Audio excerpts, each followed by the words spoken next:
Greetings and welcome to another episode of Caring for You with me, Dr. Terence Joe. Today we're going to look at anemia. On my Facebook page, one of you, our valued followers, mentioned that you wanted me to speak about anemia. And so I think I will do that today. It is a very common medical condition and I think it is important that people get more information about it. What is anemia? Anemia is a drop in your red blood cell count. Here in St. Kitts we say it's a drop in your blood level or your blood count. And when that drops below a certain level, we say that you have anemia. But what causes anemia? Anemia has multiple causes. But the common one that I look at today is the one that is caused by low iron or iron deficiency anemia. And what causes that? Here in the Caribbean and in St. Kitts, we see a lot of women who suffer from this, mainly due to heavy menstrual period or multiple pregnancies. It's a condition that I don't normally see a lot in men, except they are elderly men. And so when I see it in elderly men, then I start looking for neoplasias or cancers, or in the elderly especially.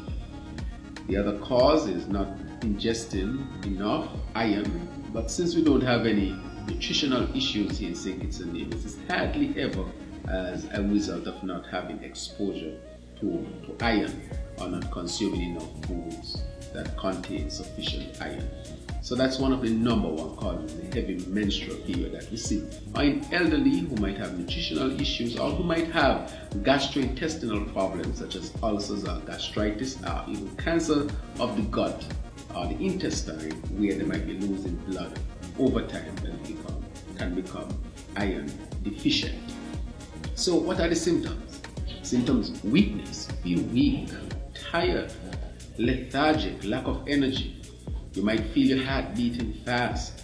You might look at your eyes, your skin, your nails and notice that they are pale, not that blue, and they are lacking that nice red color.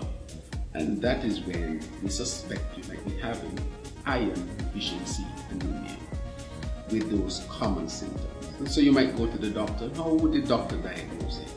Mainly through the physical exam. The doctor will examine your nails, your eyes, your skin, looking for paleness. He might ask you about being tired and having feeling your heart beating and so forth, which will give him ideas or her ideas that this might be iron deficiency anemia. And then it is confirmed with a blood test where we check your hemoglobin level, and we will see that the hemoglobin is low, and we can see that the red count is low through a CBC. And then we can go on to test other things like the iron in your blood, and that will even strengthen the criteria for diagnosis of iron deficiency anemia.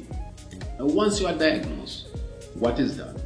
First of all, we have to know where is the iron loss or the blood loss coming from. Is it a nutritional problem? So you're not absorbing the iron because you have maybe parasites in the system like giardiasis? Or is it because you have a heavy menstrual period? Or even because you have some sort of neoplasia inside the gut or intestine? Or is it as a result of ulcers or gastritis, where you might be losing blood? Now, once it is determined that it's iron deficient and we find the cause of it, we have to address the cause of it. But apart from that, you have to be treated with iron supplements. And here in St. Kitts, we might use IFA or trihemic or iron sulfate or iron dextran IV for those who don't absorb iron sufficient enough. But this supplement really helps to replace the iron and increase the blood count. And so patients can start feeling better. So what are the consequences if you have prolonged low hemoglobin or low iron? This can lead to cardiac issues, because the heart will have to work much harder and over a period of time. Can affect the heart, it can affect your efficiency and the way you do things. And therefore, it is important that we correct the iron so that it doesn't have such tremendous negative impact on your cardiovascular system like your heart and so forth, and so that it doesn't affect your overall well-being and your ability to carry out your life in a more productive way. And so that is why it is important that we correct the anemia.